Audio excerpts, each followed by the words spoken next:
তার বাপের না, তার বাপ ছেলের না, তার বোনের না।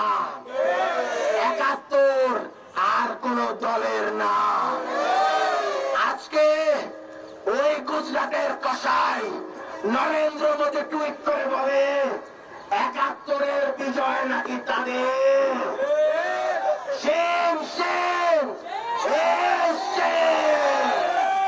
আরে মোদী, তোর হাতে তো গুজরাটের রক্ত লেগে আছে। তুই এক গণহত্যাকারী, আরেক গণহত্যাকারী। হাসিনাকে দিল্লিতে জায়গা দিছিস, দুই গণহত্যাকারী। দিল্লিতে থাক, বাংলাদেশের দিকে চোখ তুলে তাকাবি, তোদের চোখ আমরা উপড়ে ফেলবো।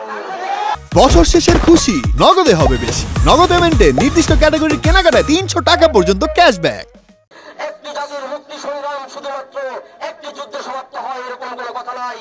বাংলাদেশে ৭১-এর পর আমরা দেখেছি বাংলাদেশের নদীগুলো কিভাবে শুকিয়ে মেরে ফেলা হয়েছে, বাংলাদেশের নদীগুলোতে একের পরে কিভাবে বাদ দেওয়া হয়েছে, কিভাবে এখানে প্রোডাক্ট ডাম্পিং করা হয়েছে, কিভাবে এখানে সীমান্তকে উন্নবাদ করে তোলা হয়েছে, বাংলাদেশের সার্বভৌমত্ব হস্তক্ষেপ করা হয়েছে, বাংলাদেশের সেনাবাহিনীকে আঘাত করা হয়েছে ষড়যন্ত্রের মাধ্যমে।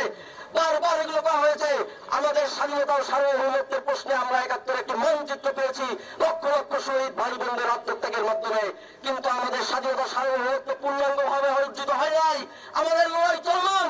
এই চলমান লড়াইয়ের জন্যই ৭২ থেকে ৭৫-এ অনেক মুক্তিযোদ্ধা নিজেদের জীবন বিলিয়ে দিয়েছেন।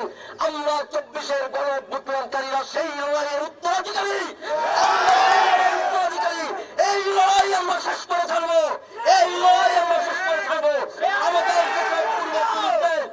আমাদের যেসব পূর্বপুরুষদের রক্ত অবদানের কথা আমাদের ভুলিয়ে দেওয়া হয়েছে, আমরা তাদেরকে সামনে নিয়ে আসবো। তাদের অনুপ্রেরণাকে আমাদের সামনে রেখে আমরা প্রয়োজনে আমাদের দেশকে মুক্ত করবো অথবা শহীদ হবে ইনশাআল্লাহ।